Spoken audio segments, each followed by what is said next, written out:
আপনাকে আমি 2000 বছরের ইতিহাস এই 20 মিনিটে বলে শেষ করে দেব। ইহুদি কারা?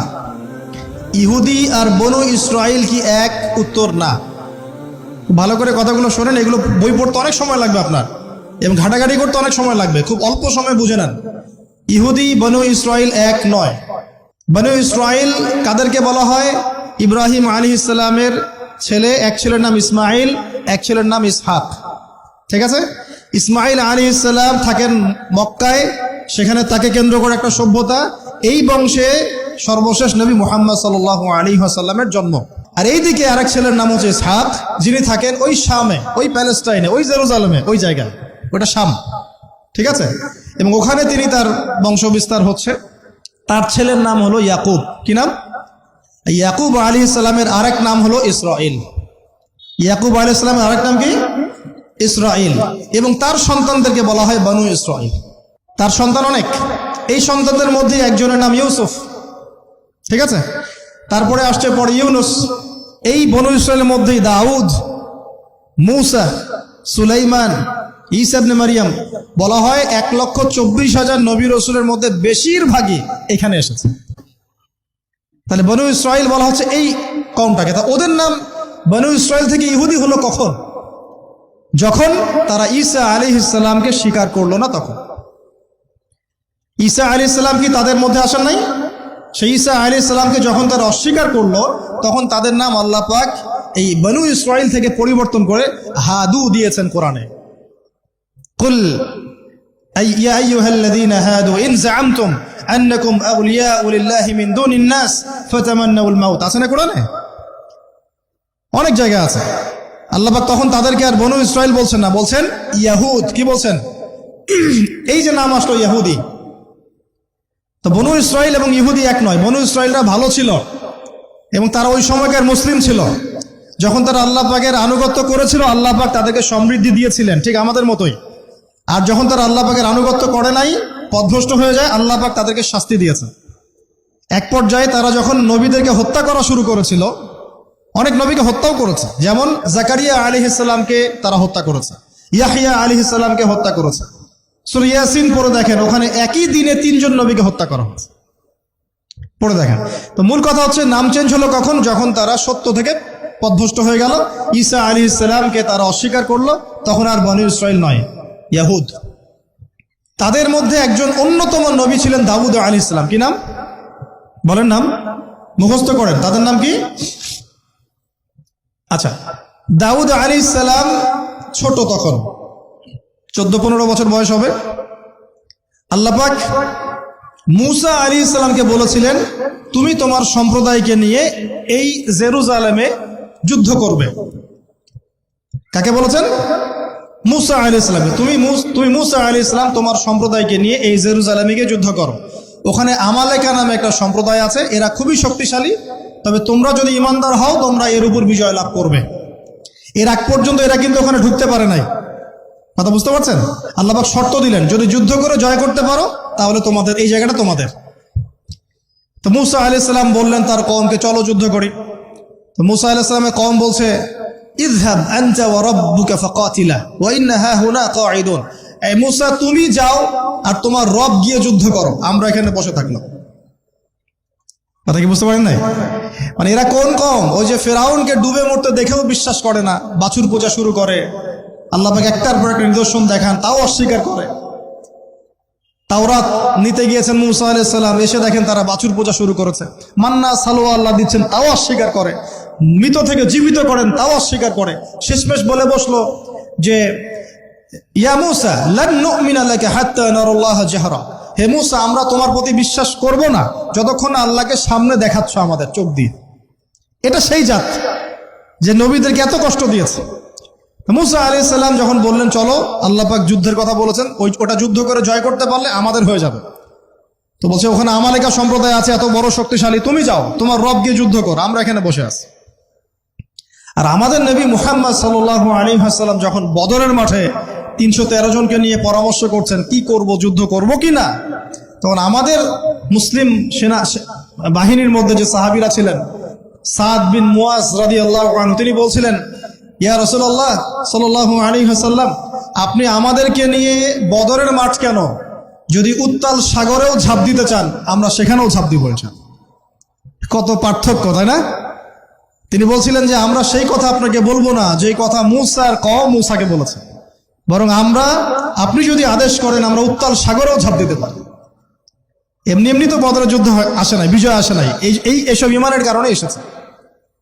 এখনো কি এই মাজলুম ভাইরা উত্তাল সাগরে ঝাঁপ দেয় নাই? তারা তাই করছে। ওইদিকে আসছি আমি পরে, এই জায়গাটা একটু বোঝেন।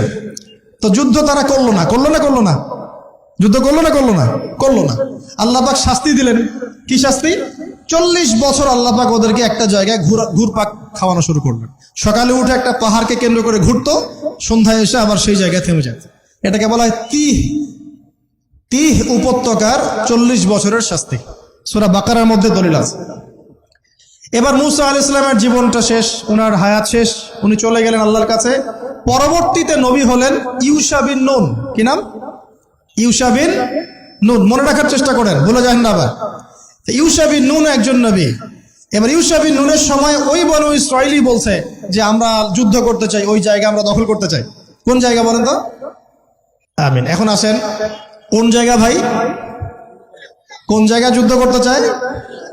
আচ্ছা, জেরুজালেম নিয়ে এত কথা কেন জানেন? কারণ এই জায়গাটা শেষ জামানার সবচেয়ে ইম্পর্টেন্ট জায়গা। শেষ জামানার সবচেয়ে ইম্পর্টেন্ট জায়গা 3টা, মুখস্থ করেন। কয়টা? এক হচ্ছে জেরুজালেম, 2 হচ্ছে মক্কা মদিনা, জানেন, আর 3 নাম্বার হচ্ছে কনস্ট্যান্টিনোপল। কনস্ট্যান্টিনোপল মানে কুস্তান্তনিয়া। কোথায় এটা? তুরস্কে। আরেকটা জায়গা আছে, এটাও অনেক বেশি ইম্পর্টেন্ট, সেটা হলো খোরাসান। সেটা কি? খোরাসান। এই 4টা জায়গার কথা মাথায় রাখবেন। পুরো বিশ্বের এই প্রেক্ষাপট এই 4টা জায়গাকে কেন্দ্র করে ঘুরতে থাকবে, এবং এর সেন্টার হার্ট হচ্ছে জেরুজালেম। কারণ কিয়ামত ততদিন পর্যন্ত হবে না যতদিন এই জেরুজালেম মুসলিমদের দখলে না আসছে, এবং এই জেরুজালেম থেকে ইমামুল মাহদি ঈসা ইবনে মারিয়াম বিশ্ব শাসন না করছেন, ততদিন পর্যন্ত এই পৃথিবীতে কিয়ামত হবে না ইনশাআল্লাহ। বুঝতে পারছেন কথা? আচ্ছা, তো ইউশা বিন নুন এখন বলছেন যে আচ্ছা তোমরা তো আবার যুদ্ধ করতে যাচ্ছ, মুসা আলাইহিস সালামের সময় তো যুদ্ধ করতে বলা হয়েছিল, করো নাই। এখন যদি আবার যুদ্ধের কথা বলা হয়, যদি তোমরা আবার পালায় যাও, তখন তারা বলছে ওয়ামা লানা আল্লা নুকাতিলা ফি সাবিলিল্লাহ, কেন আমরা আল্লাহর রাস্তায় যুদ্ধ করব না? ওয়াকাদ উখরিজনা মিন দিয়ারিনা, আমাদেরকে আমাদের বাড়িঘর থেকে বের করে দেওয়া হয়েছে, ওয়া আবনাইনা, আমাদের সন্তান থেকে বিচ্ছেদ করানো হয়েছে, কেন যুদ্ধ করব না? অবশ্যই যুদ্ধ করব। তো বলছি ঠিক আছে, তাহলে আমি আল্লাহর কাছে দোয়া করলাম। হ্যাঁ করেন। আল্লাহর কাছে দোয়া করা হলো, আল্লাহ পাক বললেন যা জিহাদ ফরজ করলাম, নাও যুদ্ধ করো। এখন ওখানে কোন সম্প্রদায় আছে? আমালেকা, অনেক শক্তিশালী। তাহলে ইউশা বিন নুনের কাছে এখন এরা বলছে নেতা দাও, নেতা। তো ইউশা বিন নুন বলছেন ঠিক আছে আমি দোয়া করলাম। আল্লাহ পাক তালুতকে নেতা বানালেন। কাকে? তালুত। এখন বনু ইসরাইল বলছে ওর নেতৃত্ব আমরা মানি না। কেন মানো না? যে ওর তো টাকা পয়সা নাই, ওর তো স্ট্যাটাস নাই। যে আমাদের কাছে নেতৃত্বের মানদণ্ড যেগুলা, আমরা টাকা পয়সা থেকে নেতা বানাই না। আপনার টাকা নেই, আপনি নেতা হতে আসছেন কেন? আপনার স্ট্যাটাস নাই, আসছেন কেন? ও বনু ইসরাইল একই কথা বলছে, ওর তো টাকা নাই, স্ট্যাটাস নাই, নেতা হবে কেন? তখন আল্লাহ পাক বলছেন যে ওয়াজাদাহু বাসতাতান ফিল ইলমি ওয়াল জিসম, আল্লাহ পাক তো তালুতকে 2টো কোয়ালিটি দিয়েছেন। আল্লাহ পাক তাকে শারীরিক শক্তি দিয়েছিলেন এবং জ্ঞান দিয়েছেন, প্রজ্ঞা এবং জ্ঞান দিয়েছেন। তার নেতৃত্বের মানদণ্ড কয়টা এখানে পেলেন? 2টা। শারীরিক শক্তি থাকতে হবে ঠিকঠাক, ফিজিক্যালি স্ট্রং না হলে তো সে ডিল করতে পারবে না, আর মেধা থাকতে হবে, জ্ঞান। তা আসলে কি এই 2টা এখন নেতৃত্বের মানদণ্ড?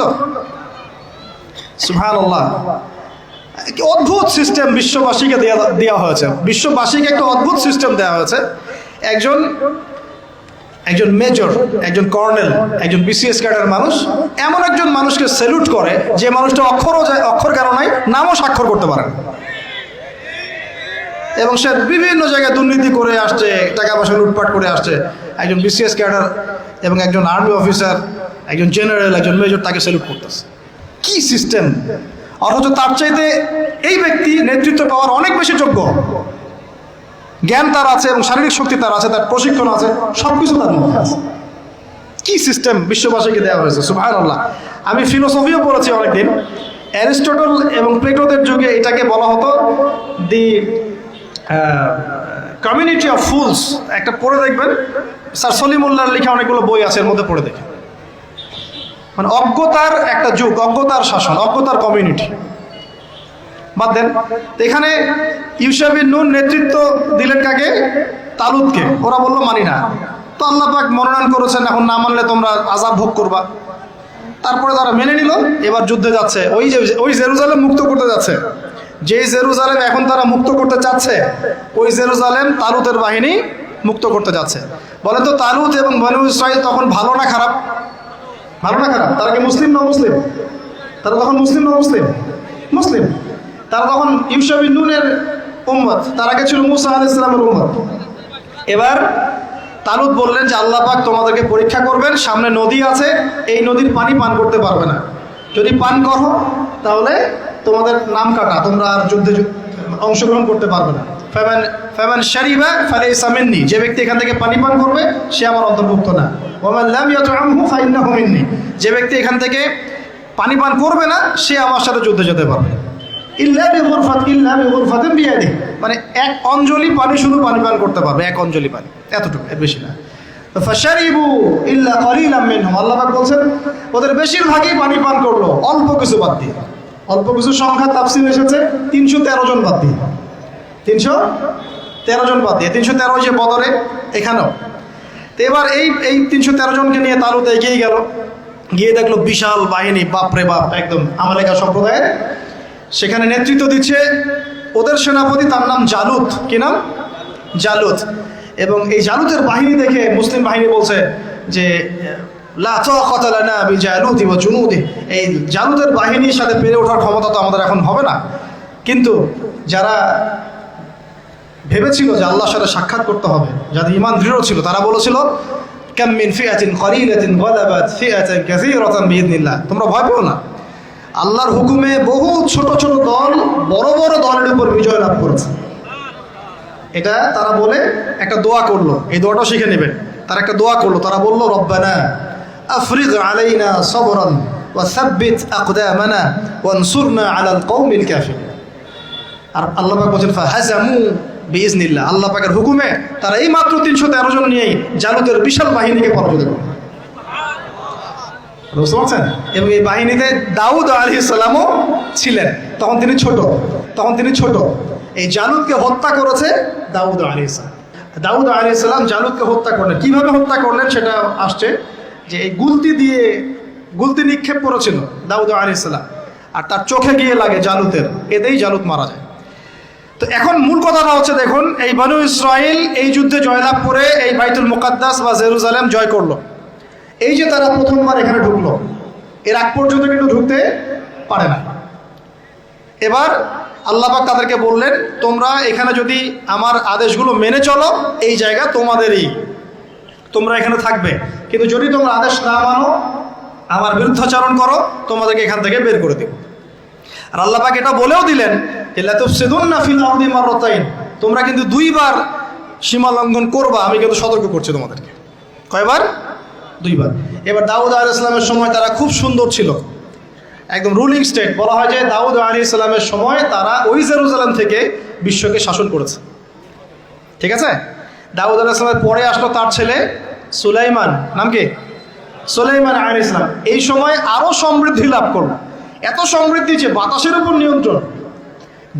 জিনরা ডুবুরির কাজ করে পাথর এনে দেয়, জিনরা ডুবুরির কাজ করে মণিমুক্তা এনে দেয়। জিনদেরকে দিয়ে এই যে বাইতুল মুকাদ্দাস তিনি নির্মাণ করালেন আবার, তাই না? এই যে বাইতুল মুকাদ্দাসের কথা বলছে। তারপরে বাতাসকে যদি বলেন এখান থেকে আমাকে নিয়ে যাও, 1 মাসের পথ 1 বেলায় চলে যাচ্ছে। পিঁপড়া হাঁটছে, সুলাইমান আলাইহিস সালাম পিঁপড়ার ভাষা বোঝেন, পাখির ভাষা বোঝেন। তারা তেলাওয়াত করেন, মাছ এসে তেলাওয়াত শুনে। মানে এমন একটা সভ্যতা, এই সভ্যতা পৃথিবীতে আসেনি কখন। এবং আপনি যতই সায়েন্স অ্যান্ড টেকনোলজির কথা বলেন না কেন, এই লেভেলে আপনি যেতে পারবেন না, কখনো পারবেন না। কারণ সুলাইমান আলাইহিস সালাম একটা দোয়া করেছিলেন, রব্বি হাবলি মুলকান, আল্লাহ আমাকে এমন রাজত্ব দান করুন, লা ইয়ামবাগি লি আহাদ, যেমন রাজত্ব আপনি কাউকে দেন নাই কখনো। পৃথিবীর ইতিহাসে সুলাইমান আলাইহিস সালামের মতো রুলিং স্টেট কোনোদিনও ছিল না, আসবেও না। তো সুলাইমান আলাইহিস সালাম এবং তার অনুসারীরা তখন ভালো ছিলেন এবং জেরুজালেম থেকে তারা বিশ্ব শাসন করেছেন। এবার শুরু হলো তারপরে এদের অধঃপতন শুরু হতে হতে এমন একটা জায়গায় চলে গেল যে জেনা, এই মদ খাওয়া, এই সুদ খাওয়া, এই মানুষকে হত্যা করা, এমনকি নবীদেরকে হত্যা করা, এমন কোনো পাপ নাই করতে বাকি রাখলো না। এমন কোনো পাপ নাই মানে নবীদেরকে পর্যন্ত জবাই করে হত্যা করেছে। আর কি কিছু বলতে হবে? আল্লাহ পাক ওই যে ওয়াদা করেছিলেন যদি ফাসাদ সৃষ্টি করো এখান থেকে বের করে দিব। এবার আল্লাহ পাক একটা বাহিনী পাঠালেন। এই বাহিনীটা পাঠিয়েছেন ইরাকের ব্যাবিলন থেকে। কোন জায়গা? ইরাকের ব্যাবিলন। এই বাহিনীর রাজার নাম ছিল নেবুজাত নেজার। কি নাম বলেন? নেবুজাত নেজার। সে ছিল মূলত অগ্নি পূজারী আর কি। তার একটা সভ্যতা, ব্যাবিলনের সভ্যতা। ব্যাবিলনের সভ্যতা কিন্তু অনেক প্রাচীন। এবার তারা গিয়ে কি করলো, এই বনু ইসরাইল যারা পথভ্রষ্ট হয়ে গেছে এদেরকে এমন মায়ের ওখানে জেরুজালেমে গিয়ে একটা একটা করে সেখান থেকে ওরা বের করে দিল, দিয়ে ওদেরকে ওই জেরুজালেমের এই যে মসজিদ, ওখানকার ফল ফসল যা আছে সব ডিস্ট্রয়, ম্যাসাকার করে ফেলবে। এখন ওরা যা করতেছে গাজার সাথে আর কি, এরকম কাজ এর চেয়েও ভয়ঙ্কর। নেবুজাত নেজার একটা একটা করে ধরে ধরে কেটে কেটে ফেলবে। আর বাকি যারা বেঁচে ছিল এদেরকে দাস বানিয়ে শিকল দিয়ে পেঁচিয়ে ব্যাবিলনে নিয়ে গেল।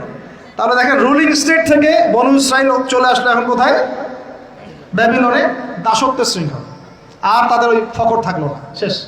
কারণ আল্লাহ ওয়াদা করেছিলেন ভালো থাকলে ভালো থাকবা, খারাপ করলে খারাপ। যেমন আল্লাহ পাক আমাদের সাথে ওয়াদা করেছেন না, উম্মতে মুহাম্মাদি যদি আমার আনুগত্য করো, মুহাম্মদ সাল্লাল্লাহু আলাইহি ওয়াসাল্লামের আনুগত্য করো, তোমরাই বিশ্বের নেতৃত্ব দিবা।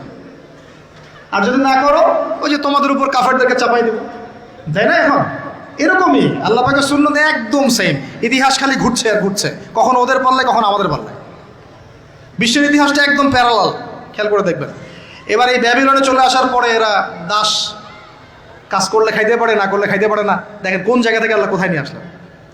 আজকে আমরা যে 1200 বছর ওয়ার্ল্ডটাকে শাসন করেছি, কেউ বিশ্বাস করবে এখন?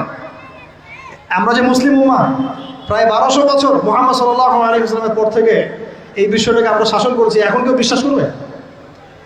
এখন যদি পশ্চিমারা বলে যে তোমাদেরকে স্যাংশন দিয়ে দিব, ব্যাস তখন আমাদের দেখা যায় যে সমস্যা হতে পারে।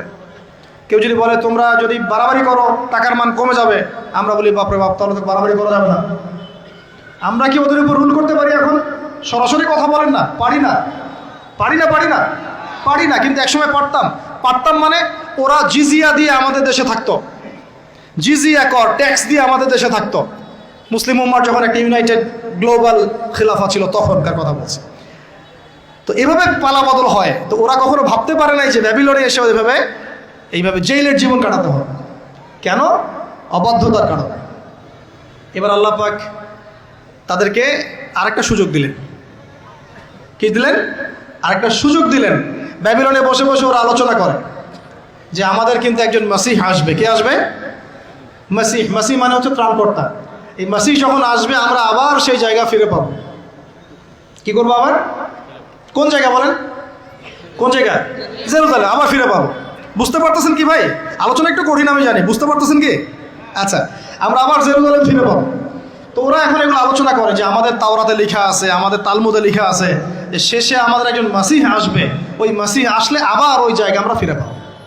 তোমরা টেনশন করো না, হতাশ হয় না। আমরা যেমন বলি না যে এখন দুরবস্থা চলছে, তাতে কি আমাদের মাহদি আসবেন, ঈসা ইবনে মারইয়াম আসবেন, আবার আমরা খেলাফা ফিরে পাবো, বলি কি না?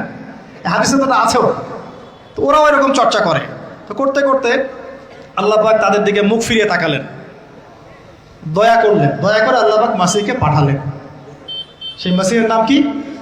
ঈসা আলাইহিস সালাম। কিন্তু এই হতভাগা জাত ঈসা আলাইহিস সালাম যে তাদের মাসিহ, এটা তারা বিশ্বাসই করলো না, বরং তাকে জারদ সন্তান বলে গালি পর্যন্ত দিল। জানেন না? মারিয়াম আলাইহিস সালামকে বললো যে কোত্থেকে সন্তান নিয়ে আসছো, মনে আছে আপনাদের? নিজেদের মাসিহকে তারা চিনতে পারলো। ঠিক আমাদের উম্মতে মুহাম্মাদির মধ্যে এমন অনেক মুনাফিক থাকবে যারা ইমাম মাহাদিকে চিনতে পারবে না। দেখিয়েন ওই সময় যখন মাহাদির বাহিনী বের হবে বলবে সন্ত্রাসী বের হয়েছে। ইমামুল মাহাদি মানুষের মুখের ভাষায় কথা বলবেন না, অস্ত্রের ভাষায় কথা বলবেন। জি, হাদিসে স্পষ্ট আছে লা তুকাতিলুনাল ইয়াহুদ, তোমরা অবশ্যই ইহুদীদের সাথে যুদ্ধ করো। মুখ দিয়ে যুদ্ধ হয়। ওয়ালা তাকতুলুন্নাহুম, অবশ্যই ওদেরকে তোমরা হত্যা করো। এমনকি যদি গাছের পিছনেও বা পাথরের পিছনেও কেউ লুকায়, পাথর গাছ কথা বলবে। হাত্তা ইয়াকুলুস শাজার,